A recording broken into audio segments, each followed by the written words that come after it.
So, welcome back to Seahawks Across the Pond. I am Connor. And I'm Lewis. And on today's episode, we're going to be talking a little bit about training camp, which kicks off tomorrow.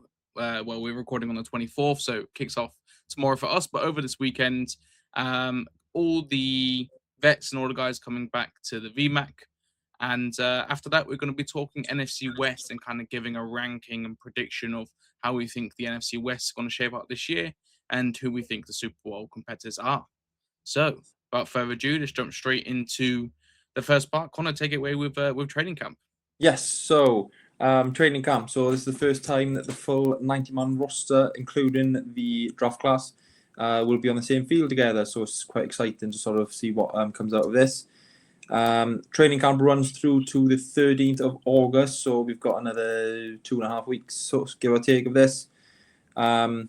And I think the major tone out of sort of camp and the building, the VMAC building, is that, you know, the run it forward message has been drilled into everyone.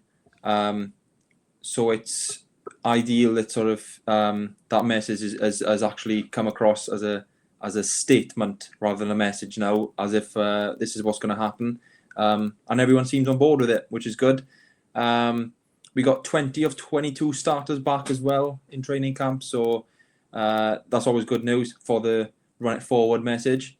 It's always sometimes disheartening for teams when they have a Super Bowl winning team that disbands basically the following season, but Seahawks have run it forward, and obviously the goal is to sort of get back there, get back on get the Vince Lombardi Trophy, keep it in a World Trophy cabinet.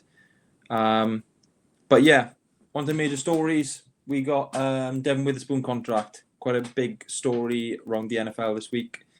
A lot of question marks, a lot of what ifs, a lot of who's doing what, a lot of domino effects going on. Obviously, McDuffie signed the $31 million deal with the Rams. So does Witherspoon tie that, or does he try to extend it, so try and reset the market, which I think Ian Rappaport thinks is going to happen? Does he think maybe want like that? Do the Seahawks maybe want to give them a little bit more to reset the market at a higher price to sort of make teams flounder more, possibly? I don't know. What's your take on the initial take on that? Yeah, it's interesting, isn't it? Like you said, McDuffie goes for $31 million. You got, Pat Surtain, who's been up there. Sauce Gardner kind of reset that DB market, which is a little bit sad because he's not really done much since then, respectfully to Sauce, and obviously now he's on the Colts and he had an injury there last year. But I think it'll be upwards of $30 million. Interestingly enough, as well, Gonzalez from the Patriots is looking for a contract extension. So, it sounds like the Seahawks are closer than the Patriots are on making a deal there. I think, knowing John, he's kind of done this throughout, but he usually likes to get a deal done a bit earlier because he doesn't want to react to somebody else setting the market. He would rather set the market, and that means, if the Patriots want to sign Gonzalez, they're probably going to have to throw him $32 million or so, or, I think personally that Witherspoon will be somewhere around just under 31 or around 31. And then I think you'll probably look at Gonzalez asking for a bit more than that, maybe 31.5 or 32. But again, I'm not really too sure. I do have a couple of numbers, though, that I'd like to throw out there. So we mentioned McDuffie, $31 million with the Rams. Last year, he had 45 solo tackles, one forced fumble, one interception, and 7 passes defended. Looking at Witherspoon, he has 48 solo tackles, so 3 more solo tackles, no forced fumbles though, same amount of interceptions, 1 interception each, and same amount of passes defended, 7 passes defended each. So really, there's not too much in them here. So to me, it tells me that he's probably going to be pushing for more of that. And just because, as it is, when one signs a contract, somebody's always looking for a little bit more, even if they're on par or even underneath that, really.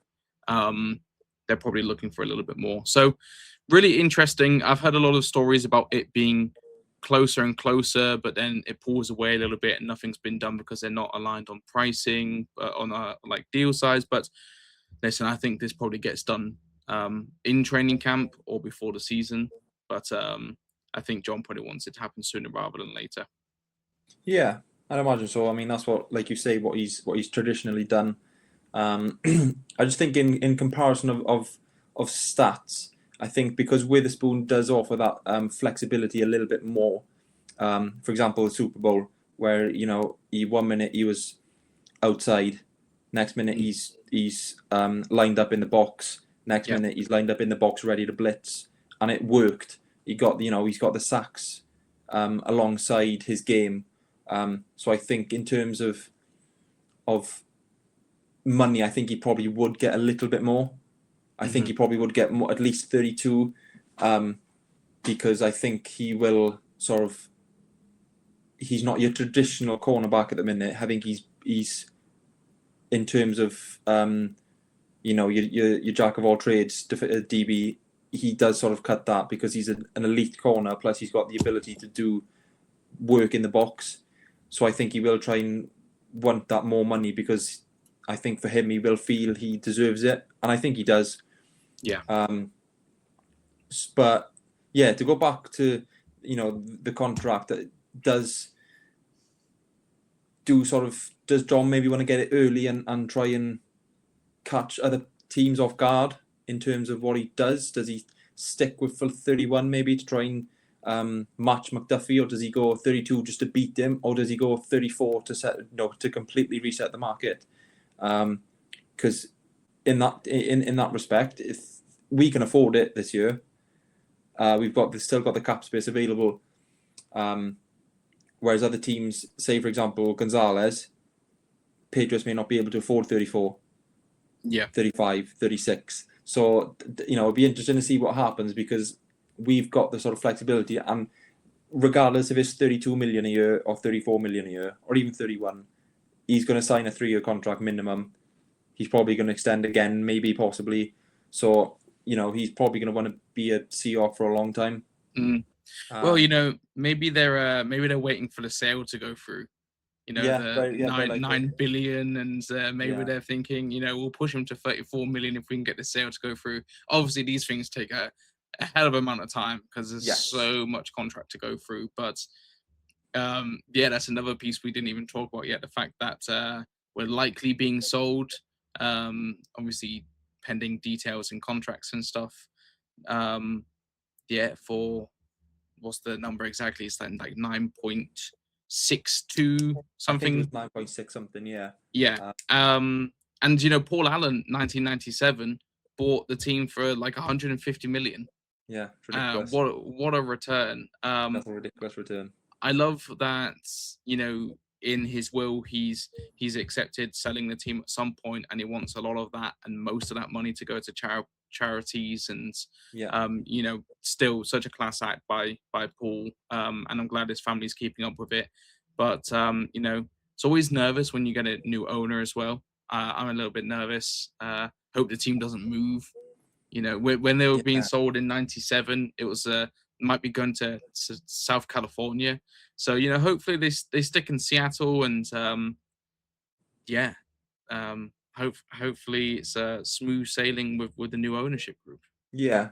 I mean, it's very rare now in NFL that the owners. It's a bit different in football, sort of soccer for anyone in the States. When club owners get on the bad side of fans or do something not very well, they get forced out and stuff. Where you don't see that in NFL a lot. You see some owners sort of may have the odd mishap, but it's not for losing. They never blame the owners. They always blame the coaches or the players. Whereas a lot of football talk is always owners, usually owners.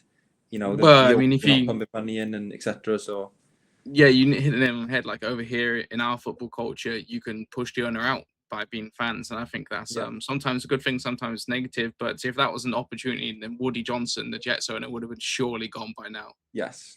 Yeah. I'd have thought so. Let's talk a little bit about physically unable to perform or practice and some injury news. So Charbonnet, I'm not really surprised to see him on there. Some people were a little bit surprised, but he's still got his ACL issue. So, he only had surgery in February. So he'll probably be, we've spoken about how he's probably going to come back during the season. So no specific return date on that, as we expected.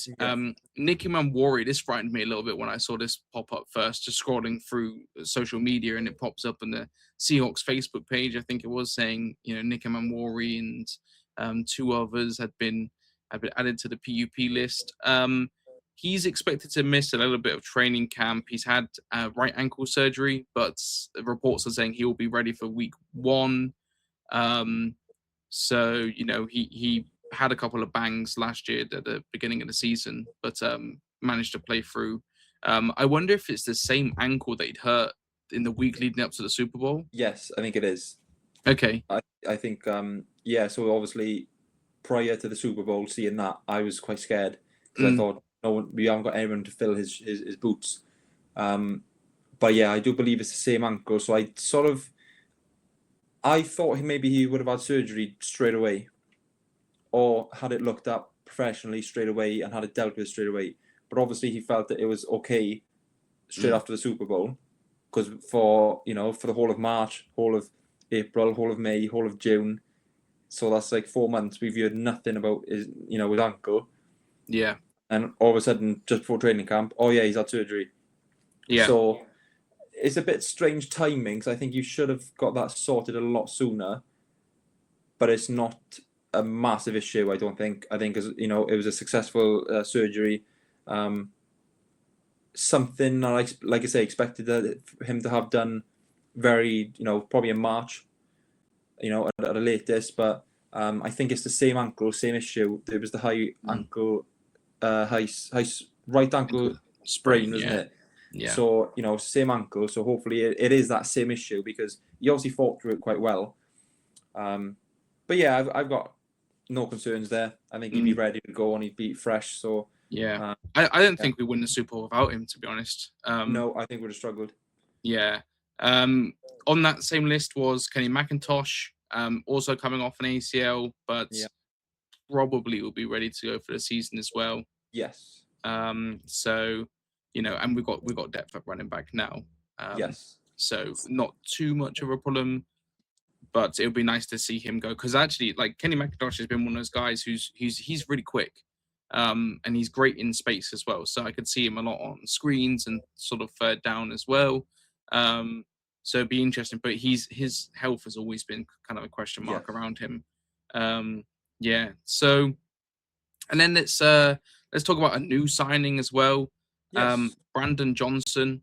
So, and that was because I'm not sure if I remember. Do you remember who it was? Was it Bolden that's gone on to the PUP as well? Yes. Yeah. I think this is depth for him and Eamon Rory, I think. Mm-hmm. Yeah. Have a little bit of flexibility just in the secondary. Yeah, so Johnson, undrafted out of Oregon, spent 2025 with the Eagles. He's 5'10", 180 pounds. They say he's slightly undersized, which is why I kind of see him in more of that Imanwari kind of position as well. I'm not saying Imanwari's undersized, he's massive, but he could kind of come down into the boxes, kind of that hybrid strong safety that Imanwari played during the season. So, we made a number of moves as well to bring him on. So including cutting Harrison Brandt, a tight end, to make some room for him. So we have 5 tight ends on the roster, which still seems like an incredibly high number, but I guess it depends how much we run like 12 and 13 personnel. See if we copy the Rams.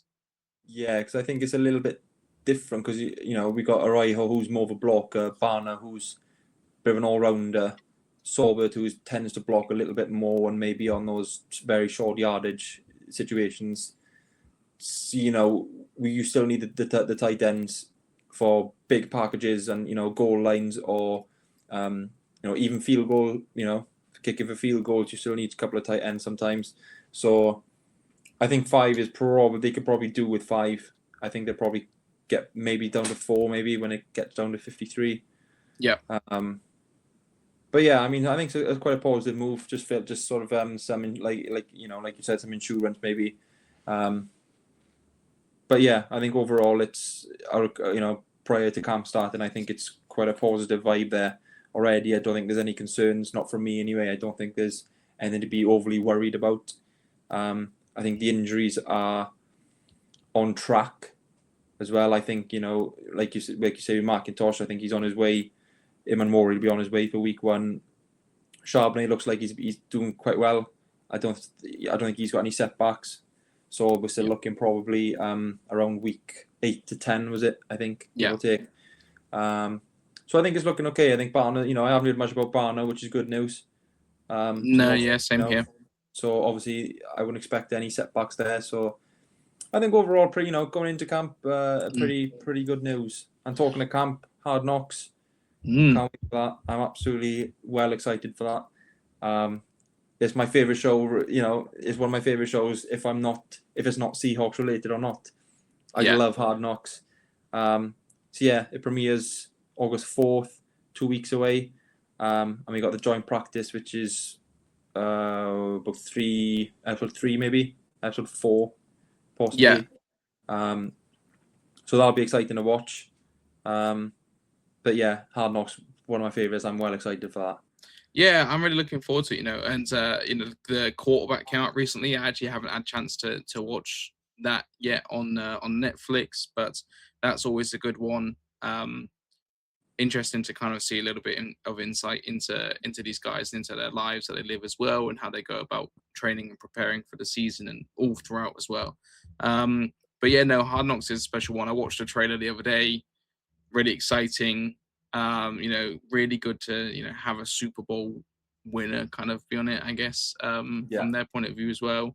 The date was August the 11th, I believe, and they moved it forward to the 4th. So I wonder if they've already got some bits they're chopping up, probably things from the Super Bowl, end of the season, ring ceremonies that they could probably push out a little bit earlier whilst they still work on camp. But yeah, no, really excited for Hard Knocks. And just before we jump into our next segment, I wanted to speak a little bit about the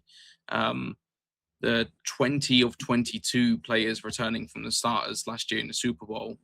What do you think about that? I think it's really good because I'm not saying every team wants to build a dynasty, and this year, as we're going to speak about when we talk about the NFC West, is a tough old road to go to another Super Bowl. Not back to a Super Bowl because it's moving forward, but to another Super Bowl is a tough road to get there. And I think of teams like the Chiefs and, maybe the Patriots, where they didn't often lose too many. I think the Patriots probably lost more players after a Super Bowl, but always with like the Chiefs, their OC, and, at the time, Eric Bieniemy was, sticking around for years and years. Their coaching staff rarely changed. They had the same core group of players, Chris Jones, Travis Kelce, Mahomes. Probably the biggest position that's had movement for them is running back and receiver. They lost Tyreek Hill, but other than that, I feel like the Chiefs very much stayed the same, and it enabled them to continue building on that dynasty. So what do you think about having 20 out of 22 players from the starting in the Super Bowl come back to us this year? Well, I think I would sort of go, start off with your point of like the Chiefs. Bieniemy was a fantastic coach who could have easily walked into a head coach of teams with holes to fill, but he didn't. He stuck around, and I think when that happens, come week 1, you're already 5 weeks ahead of teams that are learning. So your week 1 is other teams' week 5s or week 6s where they're still learning themselves. And by then the Chiefs are 5-0 and they're already won the division. So that's the difference. So I think having, who the 2 stars we lose are Kobe Bryant and Kobe Bryant. Three stars actually. No, yeah, you're right. So Boye Mafe as well. Mafe, yeah. So, because obviously him and Derek Hall switched around a lot. But it's a little. I think it's a touch different with Hall and Mafe because they're very similar players. Yeah.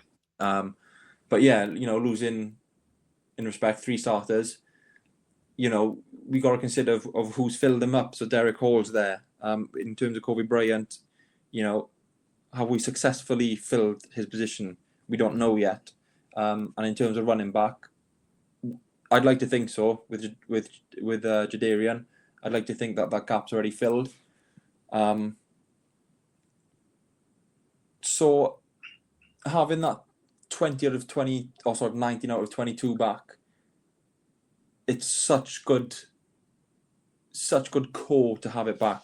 I mean, what you've got to build off now is just getting Jadarian ready for the game, making sure that Derek Hall's ready to start, and getting sure that the secondary is ready to go in terms of a unit.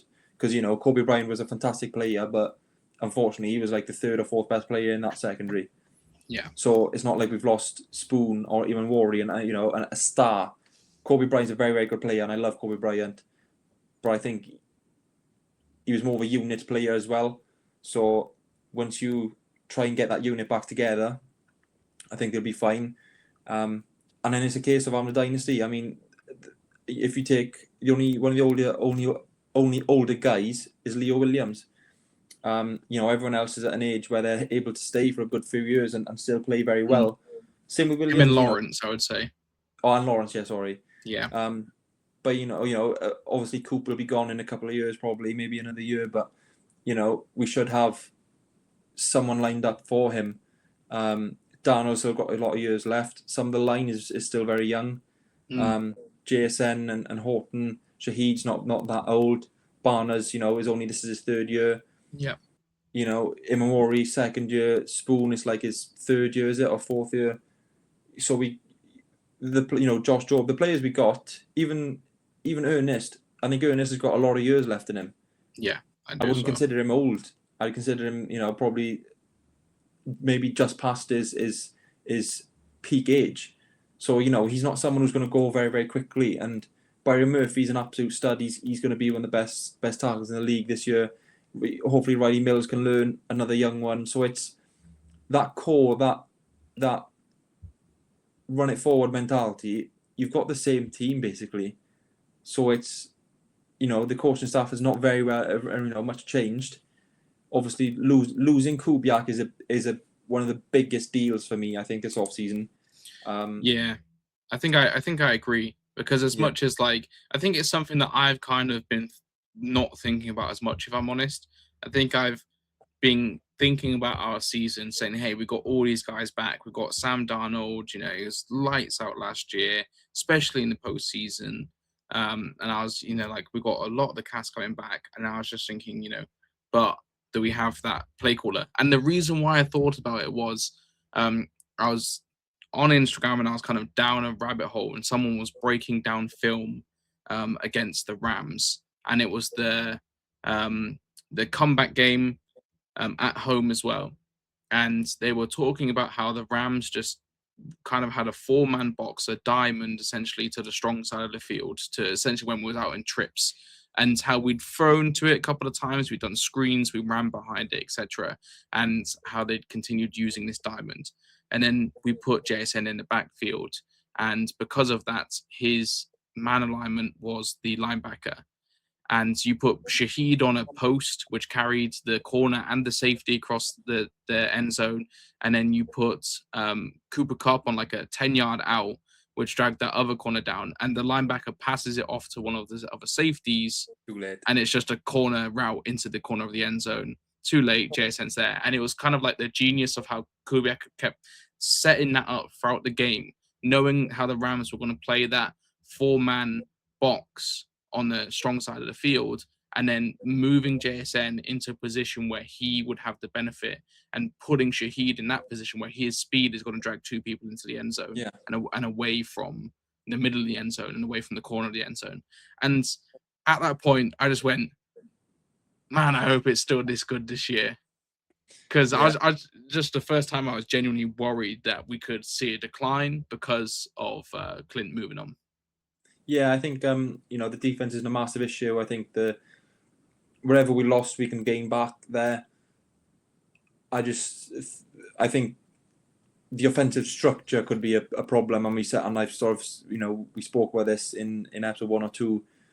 I think losing, I think the offense could struggle this year purely because it's going to change a lot, and I hope that sort of Sam and JSN and Barner, they all talk to Fleury and say, like, look, this happened this year a lot, last year, sorry. This worked very well.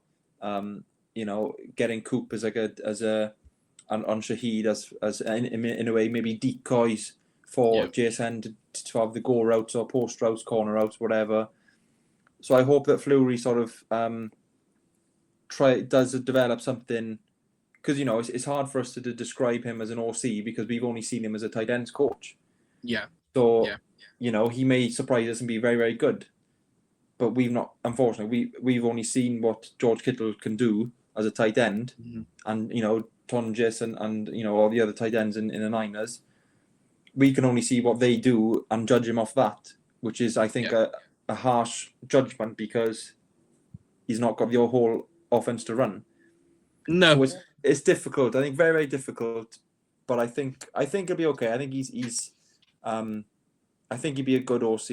I think he'd obviously take time to develop into that role. But I think we'd be okay. But Kubiak is one of the biggest losses.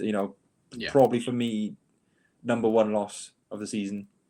Well, one more thing I'll say about that, just to kind of put a bow on it, is how many guys are successful coming from the Shanahan tree, and I think that's really important. And then if you think back to how the Niners have faced us and beat us in the years, I'd say tight ends are probably one of the biggest things there. And yes, you have George Kittle, who's an absolute monster, but you look into last season and Tonjes just came on and put us in the dirt. So I think we trust him until we see how it goes. Yes. I have full trust in that. But speaking of the Shanahans, moving on to our next segment, we're going to be ranking and talking about the NFC West teams and just kind of, I guess, giving our opinions on how each team will do this year, who we think is the Super Bowl contender. Because let's be honest, I think the Super Bowl, one team that will be in the Super Bowl is coming from the NFC West. Yes. And I think you have three, sorry to Cardinals fans, Super Bowl contenders this year. And because we spoke about Shanahan, I'll start with the Niners. Probably one of the teams I have the least amount of notes on as well for this. So for me, this isn't my official ranking of them, by the way. I'm just starting with the Niners. So we played the first game of the season against them. We lost that one. We met at the end of the season and blew them out by 35 points in the divisional round. And I think that really defined us going into this year, because they previously had our number. And I think that was a really defiant win and a proper stamp on that. But, their injury situation is really significant. They have, Nick Bosa, Michael Williams, both coming back from ACL injuries. You got Kittle, who tore his Achilles last year. Fred Warner missed a lot of time. Keon White was shot in the foot during the offseason. And, Brock Purdy missed a number of games due to turf toe last year as well. So one of the biggest question marks around the Niners, I would say, is their health and, their conditioning as well, whether it's due to that electrical plant near the training facility or not, who knows. But some of their additions, they brought in Mike Evans and Christian Kirk last season. Mike Evans was injured a little bit, a lot of it for last season with the Buccaneers, but I think is a big move for them. A vet.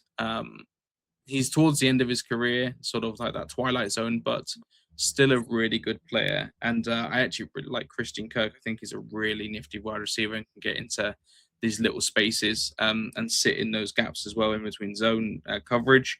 But one thing I will say is they both had less than 500 yards last season receiving. So again, injuries played a part there, but I wonder about that. What's your take on the Niners? I mean, I think you covered a lot of it. Their biggest downfall was losing their star players. And they're not just star players, they are some of the league's best. Brock Purdy, he's on his day is fantastic. Warner is, probably one of the best linebackers we'll see in our lifetimes. Bosa, again, on his day is absolutely fantastic. they did lose a lot of firepower last year, and I think that's probably what got them to where they were in the end. Was the lack of, not say lack of depth, but the fact that they lost these such influential players. I think fit and healthy, they are a force. They will be, they will go toe to toe with the Rams and Seahawks. I think this division is ridiculous this year. I mean, last year was a ridiculous record combined between them. Mm-hmm. That it's the first time that we've had 3 teams in a division of 13 wins. The standard was fantastic, and I think that will only get better. I think that the Niners and Seahawks have probably stayed where they are standard wise, but the Rams have improved, and the Rams lost the division last year. So, the three teams, someone could have 11 or 12 wins and completely be out of the playoffs. Yeah, it's crazy. I mean, what this division is crazy. The Niners still got Shanahan as well. Fantastic coach. He's driven them well. He's one of those coaches that, like Mike, is someone you're willing to put your life on the line for. So it's, the 49ers are, if they stay healthy, they'll be a very, very good team, I think. Yeah. I think it all kind of comes down to their health, and I think strength for record plays a part as well. I think theirs is a little bit easier this year than it was even last year. So, and I wouldn't say they necessarily had the harshest schedule last year either. No. But like I said, it's just crazy that 11, 12 wins, we could be out of playoffs, either one of those 3 teams, and we look over to the NFC South, and someone will be 7 wins and make the playoffs. But no, it's all good. I'm gonna move to the Cardinals, unless you want to take this one first. Yeah, I'll do the Cardinals. I'll get onto this. It's been a bit of a strange off season for them because they're still determining what to do at QB. I liked Brissett a lot towards the end of last year. I thought he produced some good stuff, and I think he made games very watchable for a neutral watching a Cardinals game. Yeah, I enjoyed watching him. I thought he was very, very good. His arm was really good. What he did with his legs as well, I thought he was a really, really good watch, and I really enjoyed it. And I think having Jeremiah Love behind him now is only going to make him better, because Love will sort of bail him out when he needs help.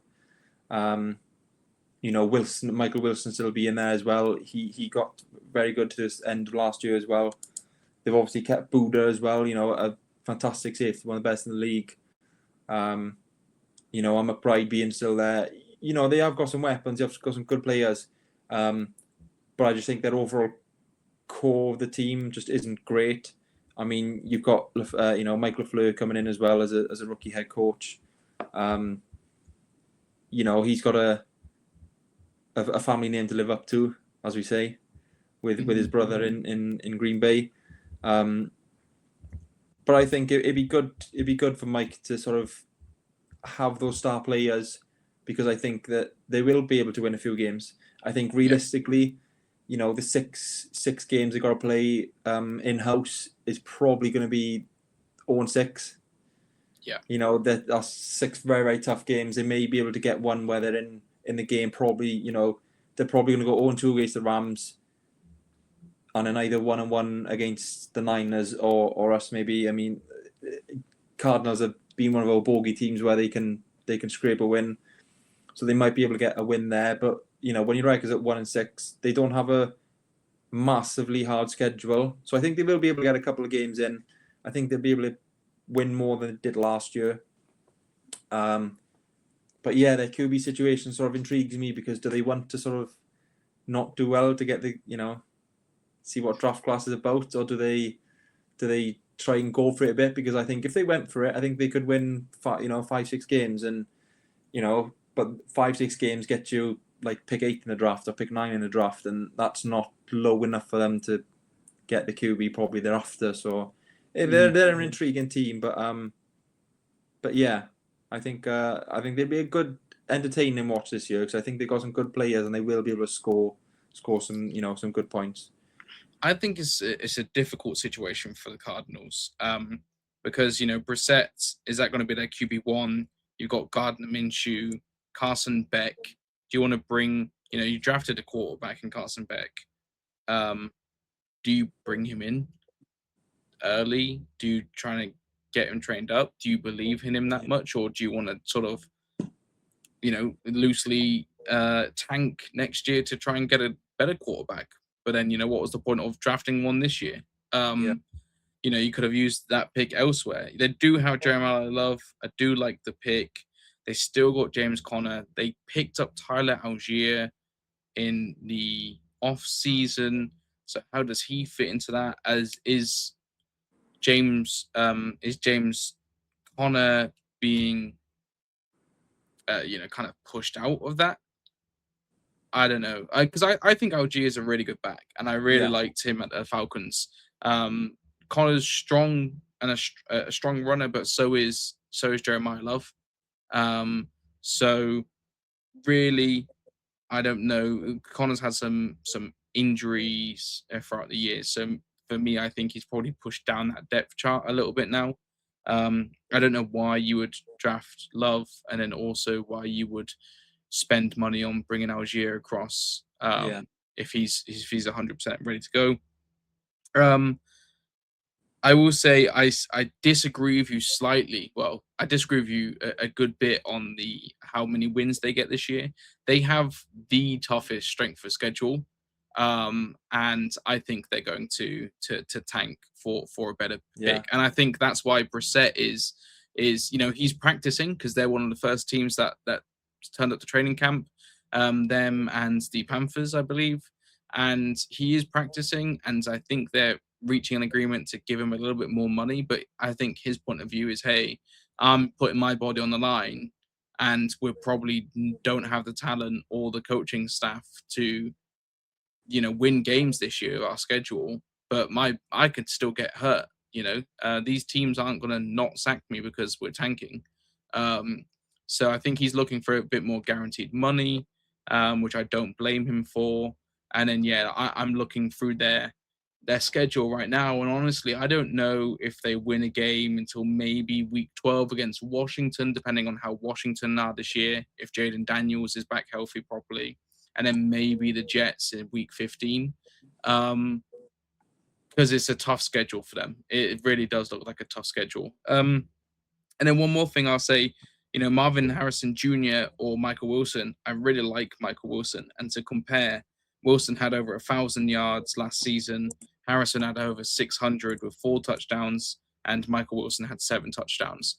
So they're not, reigning in the touchdowns, but, considering the picks and the hype around Marvin Harrison, Michael Wilson is just, is just performing a lot better. I wonder if the new head coach brings more out of Harrison this year, but I haven't really heard much about him. We know Matt LaFleur, but, does he live up to it, or would people who are Green Bay fans, would they agree that is a good tree to come from and a good name? I'm not too sure about that. So I think it's going to be a really, really tough year for the Cardinals.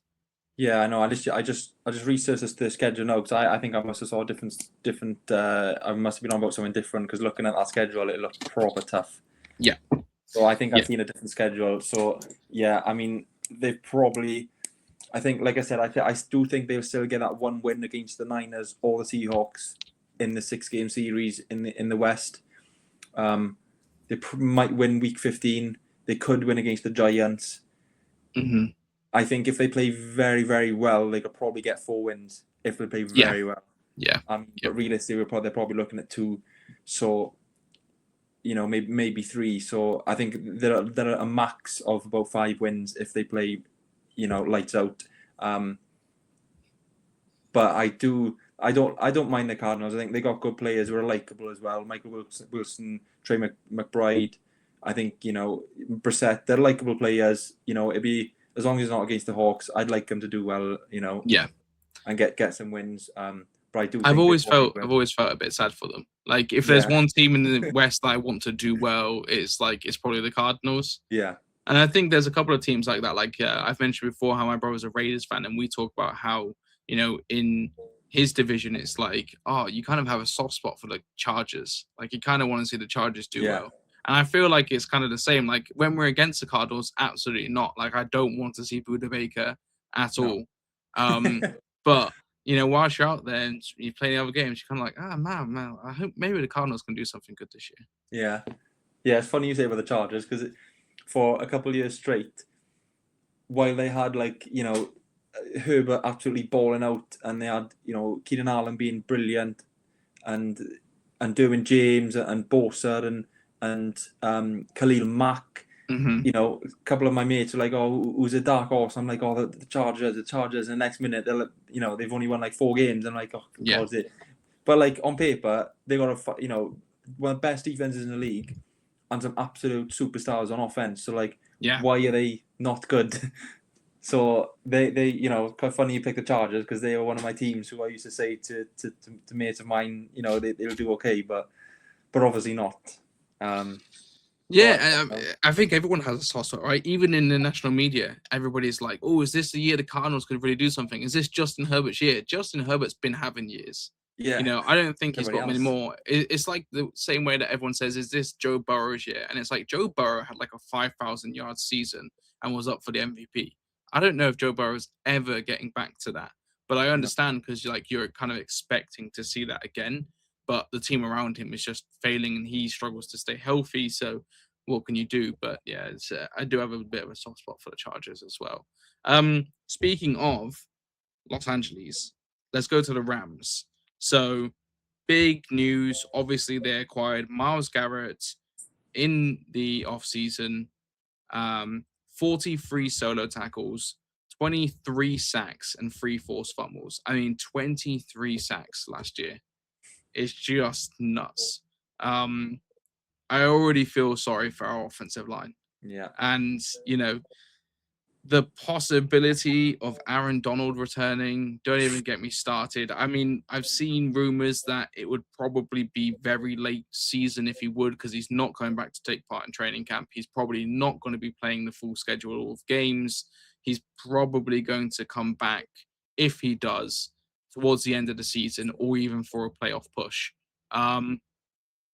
Which I understand after being retired, but also at the same time, I'd kind of be a little bit annoyed. Like, if they do win the Super Bowl, he's coming back and he's playing 4 games and he's getting a ring. But it is what it is. You got to play with the cards that you're dealt. So Aaron Donald might be back. They pick up Trent McDuffie. I'll say his stats again: 45 solo tackles, 1 forced fumble, 1 interception, and 7 passes defended, and also a sack, which I was actually shocked to see that Spoon only had half a sack on the season, which didn't feel right, because he was always blitzing.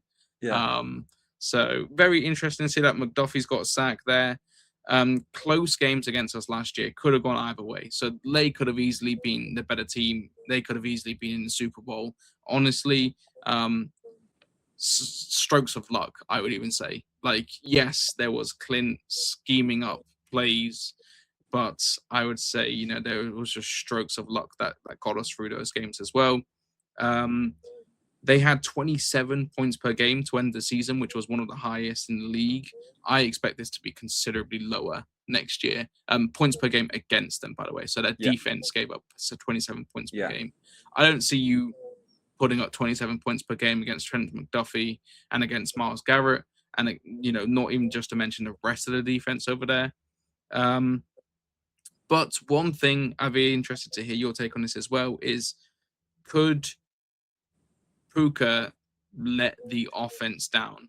This offseason, he had a lot of extracurricular activities. He was in the news a lot. He bit a woman, I think. He said that CTE isn't real.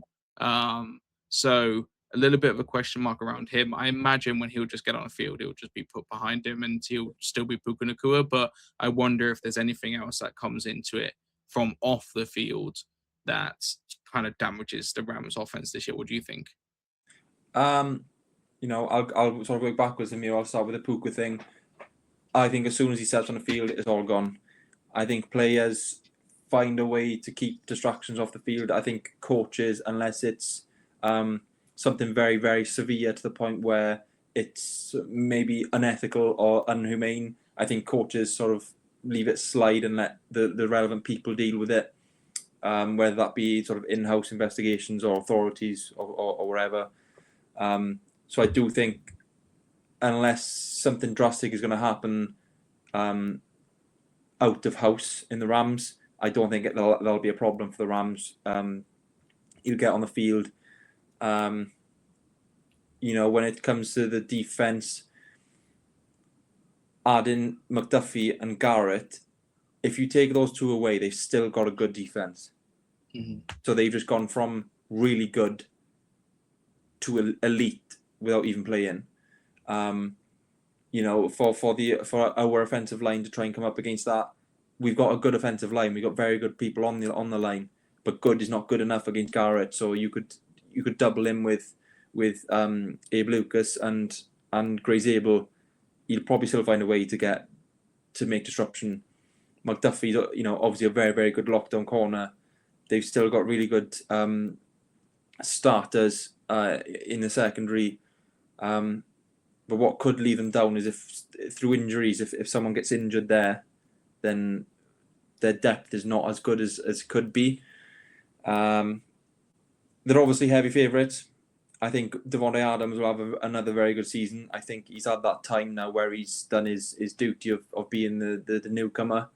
I think he could have potentially better stats than Nakua this season, because I think he's just a bit more trustworthy than Nakua. I mean, Nakua makes great plays. He is a good player.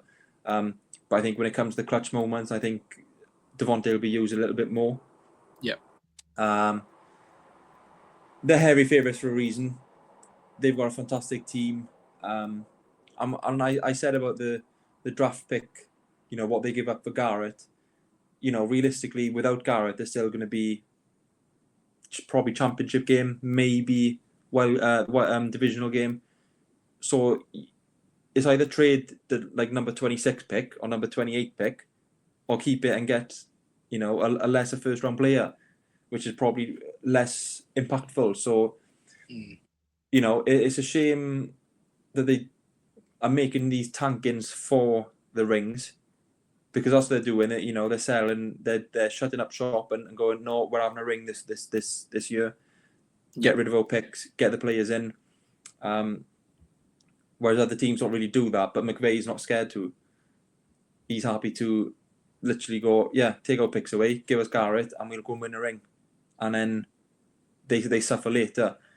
They're happy to do that. I think the Rams are heavy favourites for a reason.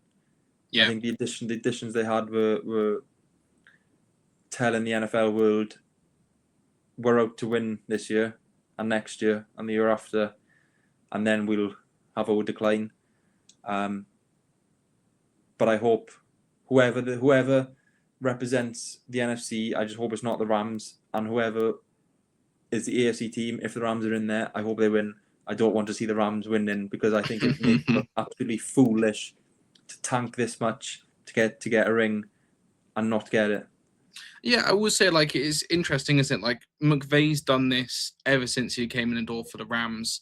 He was always giving up picks to get the win now team, and he's done it a couple of times. They beat the Bengals in the Super Bowl a few years ago. They've been to They've been to their playoffs 4 times in 5 years. So it's interesting to see, and I bet it does kind of piss off other NFL teams and owners, because the owners are trying to build the team from the ground up. I mean, like we said earlier about Woody Johnson, the owner of the Jets. When was the last time Woody Johnson, traded massively to get important players? They drafted well over the years with Sauce Gardner, with Quentin Williams, and a number of players. But they've also, they drafted Sam Darnold, for Christ's sake. So, but then they've just run the team historically poorly. And I bet it does annoy all these other owners and teams where you could just say, we'll give up all these draft picks. But the thing is, it's not quite the same, because you need everything to work for the Rams. You need the genius that is Sean McVay to have it working, to get Devontae Adams, to run and scheme like he does, like he runs an offense.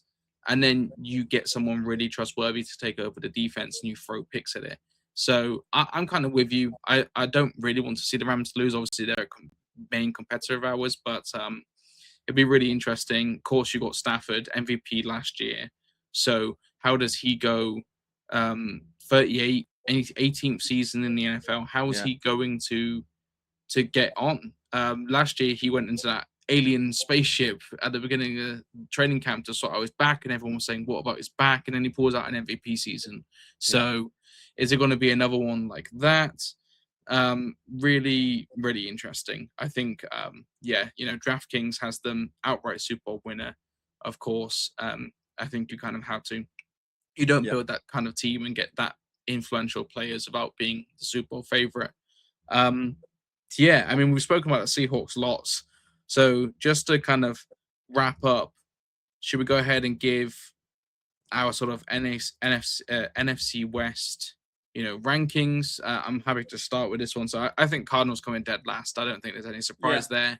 And then the top three is really difficult. But I think the least amount of additions and improvements made over the offseason, I think comes down to probably us or the 49ers. Yes. And I think the 49ers, where they left the season, are in a much more dangerous position.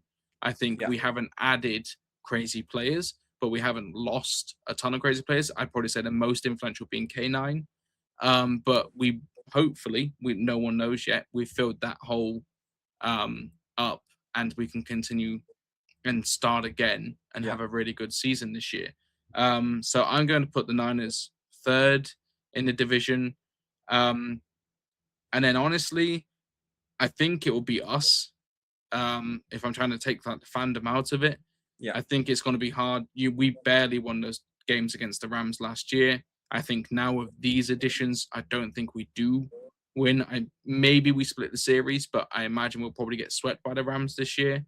I think we meet them again in the playoffs. I do think we come in second and we do make the playoffs. I think we'll probably have another wild card championship meeting like we did last time. A preview of a Super Bowl that's maybe even better than the Super Bowl. So that's what I'm thinking, and I think the Rams win the West, and I think the Rams probably win the NFC, and get that bye. Yeah, so that's my thinking. Do you agree, or you got any crazy takes? Full agreement there. I think the only question mark was who you put in first. I think the Cardinals, like we said, they having a very good season. They'll probably win 5 games. Having the season we think they're going to have, they're probably going to win 2 to 3 games. The Niners will you'd expect all 3 remaining teams to get probably at least 11 wins each. I think the Rams got a slightly better schedule than us as well, which comes into it. We've got some tough teams who have improved as well, like the Bears. Mm-hmm. You didn't want to play the Bears end of last year anyway. I know they've improved. So there's a lot of teams who have improved very well. I've got the Niners coming in third. I've got the Hawks coming second, the Rams first. I just think the Rams are just too powerful. I think when you look at who they've added and how impactful they are, you've added probably arguably the best defensive player that we've ever seen. I'm one of the best corners in the last 3 or 4 years. So it's going to be hard not to say the Rams are going to win and probably do it all. That's the realistic sort of side of it. I'd love the Rams to lose, but their schedule compared with their off season, it's just too much, I think. So I think I do agree with you in that order. But I do think we come in second, probably a game or 2 behind the Rams. Probably meet them at SoFi, and then probably hopefully another shootout for the representative team of the NFC. Yeah, I agree. I think it's going to be an awesome year either way, or I hope it's an awesome year. I hope we continue with a lot of that success. And maybe the only thing that gives me a little bit of hope is how much the Rams and the 49ers are traveling this year. So maybe there could be a little bit of an angle there. But, these teams are professionals. They have people on staff that help them, minimize the impact of that. So we'll see. But I think we wrap that up there and put a bow on it. And yeah, that's it for episode 7. So Yeah. training camp is here. Yes, Witherspoon obviously deal. Hopefully that gets through as soon as possible. Final prediction number for that? I think he'll go like 31 and a half. 31 and a half. Yeah. I think he'll go for 32. I think he'll go for 32. But You're not going for like the 34 million number. You're not thinking a complete market reset. I think if I don't know, it's a difficult one. I think he'll have a lot of guaranteed money. Yes, and I think it'll go lower annual because it'll be more guaranteed money. Yeah. Otherwise, if he goes for 34, 35, it's going to be less money, more incentives, etc. So I'm going to say 32 to 32 and a half. But yeah, episode 7 done. We've done our rankings. We see what we predicted for what we think is going to go ahead for us. So obviously we'll come back to this in January, probably early January, and see what how good they were. But yeah, episode 7 in the books. Yeah, absolutely. We'll come back to this. We'll bring receipts. Hard Knocks is a couple of weeks away. Preseason open against the Cowboys is just about 3 weeks away, which is crazy to say. All starting to ramp up fast, and before you know it, the season will be here. So subscribe so you don't miss another podcast. And we'll be reacting to the Hard Knocks episodes as well. It's going to be a lot of fun, and hopefully you'll come with us on this journey. Yes, so from across the pond, the Hawks.